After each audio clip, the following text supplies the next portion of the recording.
The Houston Texans are actually good. I don't know how good they'll be, but they're way better than last year. A head coach is finally here to stay in Houston. DeMeco Ryans is there to save everything and everybody on the team that was built up and destroyed all within 5 years. After the Hopkins trade, it was confusion because it didn't make sense. It'll never make sense. Has anything ever made sense for the Texans? People talk about 28-3. What about 24-0? Goddamn, if I was a Texans fan that day, well, that day would have been my last. To all the fans, I know you probably want to drop kick Bill O'Brien down a flight of stairs with nails on them, but as they say, violence is never the answer. But they didn't say anything about being violent on the field. It's going to be a bloodbath for anyone who comes into Houston within the next few years. 2023 is just a preview. It's the start of what'll soon be a team full of raged bulls piped up on ice baths because they're hitting motherfuckers too hard. No more BS in Houston. Ryans and Caserio are changing the culture. You already know the drill. I'm going to be going over every draft pick, some of the moves in the offseason, and where the Texans stand as a team. And with the first pick of said draft, CJ Stroud, QB out of Ohio State. Not surprised they pulled the trigger on him, even though everyone was saying that they were likely going to pass on a QB and just go Will Anderson. Well, they got the best of both worlds. I didn't believe that personally. Even if they didn't trade up for Will Anderson, I think that they were going to get a quarterback regardless. And they're so much better off this year and in the future with Stroud, but especially this year. And I understand the Caleb Williams point, but I just don't think tanking, or I guess you can say passing on someone specifically to get someone else next year, is always the smartest thing to do, even if it is someone like Caleb Williams. Stroud's accuracy is second to none.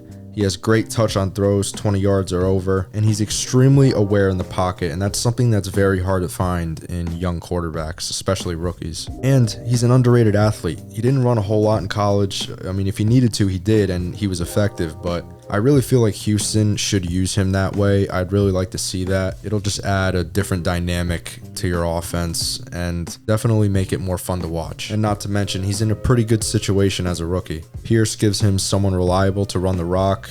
Schultz, Woods, Mechie, Tank Dell, etc. There's a lot of new talent and a lot of potential. I'm going to give this an A grade. And holy shit, literally one pick later, they pulled the fucking trigger and did a mic drop right after. Talk about balls. Miko and Caserio got iron balls of steel, if you will. They got their QB, and who most people think was the best player in the draft. Anderson finally gives you that pure edge rusher that you can rely on every down.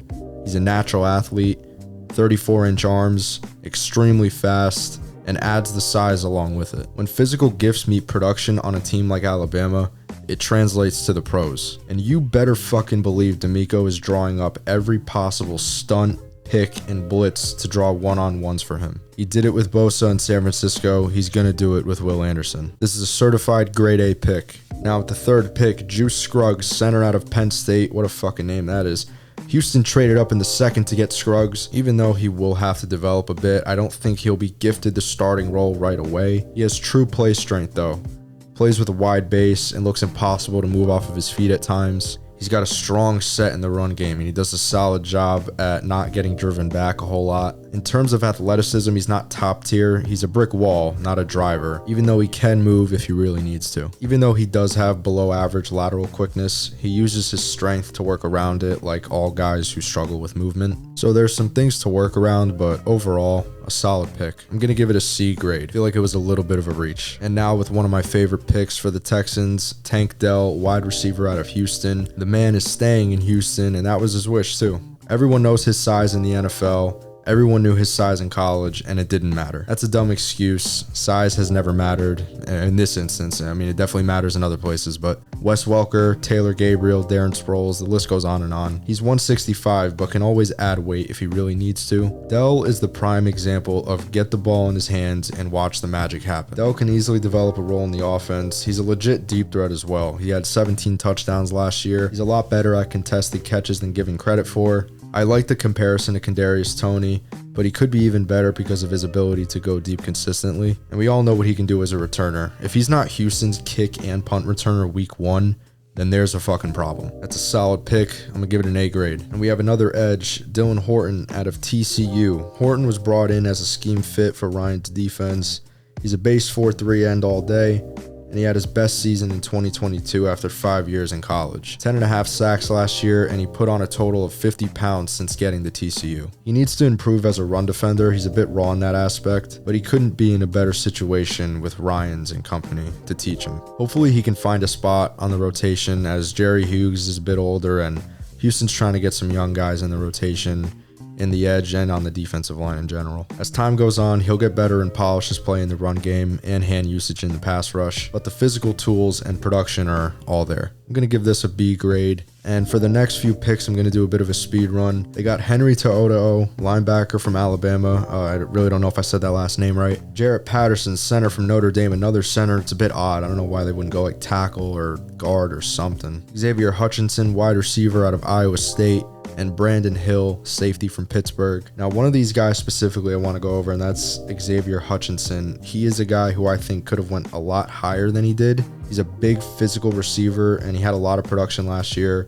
Robert Woods is older. Not sure if Nico Collins can really take that next step. Mechie, Dell, and Hutchinson are being brought in to be the future at receiver for this team. And I think when it comes to ceiling, I think Hutchinson has the highest. Now, as Dell brings you the quickness and the juke moves and the ability to make things happen in space that other receivers can't, Mechie brings you the bigger body, bigger frame, a little slower, but catches everything, reliable. And Hutchinson, I think, has a little bit of both of that. So that's why I think his ceiling is just overall higher than Mechie and Dell. He's got the speed. He's a little faster than Mechie. He's bigger than Dell. So I don't know where he really lands on the depth chart, but I'd assume if he starts making plays in the preseason, he's going to see some playing time in the regular season, because they just don't really have that many guys that they can call a true number one receiver. There's just so much young talent. I think Dameon Pierce is ready to take off. He was 4th in broken tackles last year with 27, even though he missed the last 4 games. He could have easily led the league. I think he was leading the league at one point. He is going to be a problem.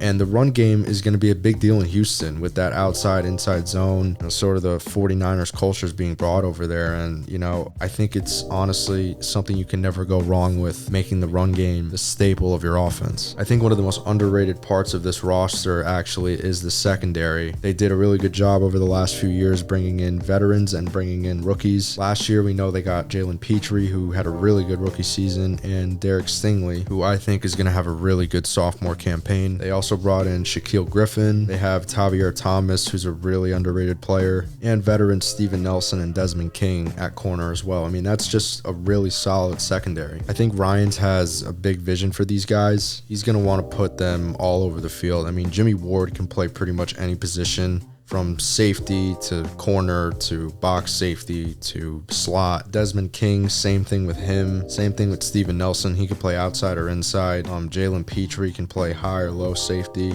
in the slot. There's just a lot that you can do with all these players, and that's a very, very great thing to have. They still got to work some kinks out at linebacker. I mean, linebacker's been like a real problem for them for a while, like really ever since D'Amico Ryans and Brian Cushing left, and it just hasn't been a strong suit for them. They had Zach Cunningham and Bernardrick McKinney, but that didn't really last long at all. They still need to find that game changer on both offense and defense. I think that game changer on defense can easily be Will Anderson, but on offense, I think they really need to find that just number one receiver that opens up everything for everyone else on the offense. I mean, that's the ultimate for any team, like to really put your team over the top. Obviously, you need a quarterback, you need a coach. Something that just doesn't get talked about enough is having an elite receiver. And you think it's pretty obvious, but the quarterback just gets so much attention. I think that people forget, like, dude, you need talent on offense. Like, you need legit, like, Rams talent 2 years ago when they went to the Super Bowl. Bengals the same year. Chiefs, Bills, like, they have guys everywhere that can make plays, and they always have that one guy that opens it up for everyone else. When they get that, I think in 2 years, this team could be making a run really deep into the playoffs and hopefully a Super Bowl. There's finally structure and a purpose. Houston has a direction they want to go in instead of aimlessly wandering and firing and hiring coaches and people in the front office. It was a mess ever since 2020. it has been an absolute mess in H-Town, but now it's not so bad. Texans fans, I think you have a lot to look forward to. Just be patient. I know it seems like you guys never get anything. Nothing ever goes your way, but just remember, if you can get someone like Watson and come really close to an AFC championship one year, who says it can't happen again? So that was it for the Houston video. I think I might do one more like this, maybe on the Bears or another team, probably the Bears, and we're getting really close to NFL kickoff. I can feel it. We're like 2 months away. It's just getting close, so I'm gonna have content pouring out every week now, trying to get the podcast going, a whole bunch of shit. You're not gonna want to miss out. I really appreciate you watching. If you're here for the first time, I also have an Instagram account, same name, The Deep Ball on Instagram. It's a really great account. I have everything. I got news, highlights, memes, rankings, everything you can think of. College football highlights as well. We're about to hit 60K, and I'm really trying to hit 100K by the end of the year. It's a long shot, but I think we can do it. Over here on YouTube, it's been great. You guys have been supporting me tremendously with these vids, and really appreciate it. So thanks for watching, and I'll see you in the next video.